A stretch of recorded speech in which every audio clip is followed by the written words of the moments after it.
पे बुलाया है, जिसका संदेशा इसी सावन में आया है।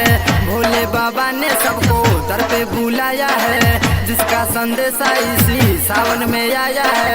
जिसके चरणों में मिटते हैं सारे गम, कांवर उठा के बोले बोल बम बोल बम, कांवर उठा के बोले बोल बम बोल बम, कांवर उठा के बोले बोल बम बोल बम, कांवर उठा के बोले बोल बम बोल बम। भोले बाबा ने सबको दर पे बुलाया है, जिसका संदेशा इसी सावन में आया है। जिसके चरणों में मिटते हैं सारे गम, कांवर उठा के बोले बोल बम बोल बम, कांवर उठा के बोले बोल बम बोल बम, कांवर उठा के बोले बोल बम बोल बम, कांवर उठा के बोले बोल बम बोल बम। Music by real music studio Madhepura.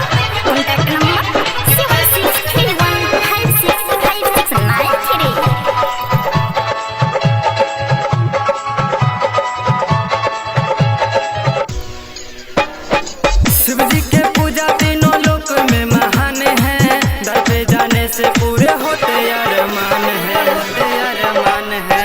Shiv ji के पूजा तीनों लोक में महान है, दर पे जाने से पूरे होते अरमान है, दर पे जाने से पूरे होते अरमान है। जिनके जाटा से निकले गंगा के धारी है, जो अपनी भक्तों से करते वो प्यारी है, उनके ही ध्यान करेंगे अब हम सब। कांवर उठा के बोलो बोल बम बोल बम, कांवर उठा के बोलो बोल बम बोल बम, कांवर उठा के बोलो बोल बम बोल बम, कांवर उठा के बोलो बोल बम। सिंगिंग बाय रामानंद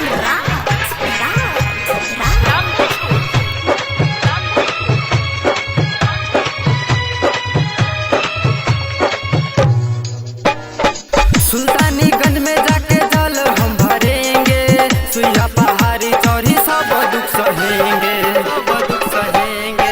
सुल्तानीगंज में जाके जल हम भरेंगे, सुइया पहाड़ी चौरी सब दुख सहेंगे, सुइया पहाड़ी चौरी सब दुख सहेंगे। रोड़ी पत्थरी चाहे गड़ जाए कांटा, धरेंगे नहीं बाबा सोमोया टाटा, चिलम चढ़ा के मारेंगे अब हम दम।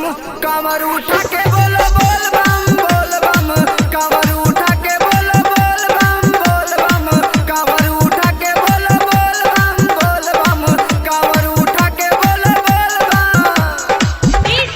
म्यूजिक बाय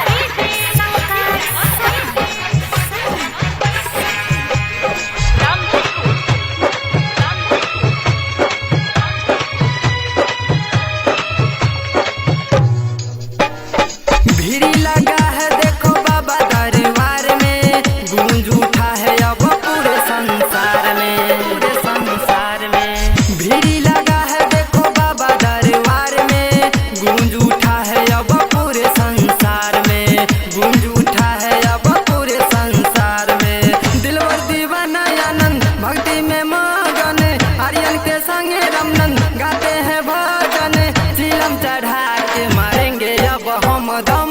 कांवर उठा के बोलो बोल बम बोल बम, कांवर उठा के बोलो बोल बम बोल बम, कांवर उठा के बोलो बोल बम बोल बम, कांवर उठा के बोलो बोल बम बोल बम। भोले बाबा ने सबको दर पे बुलाया है, जिसका संदेशा इसी सावन में आया है। जिसके चरणों में मिटते हैं सारे गम, कांवर उठा के बोलो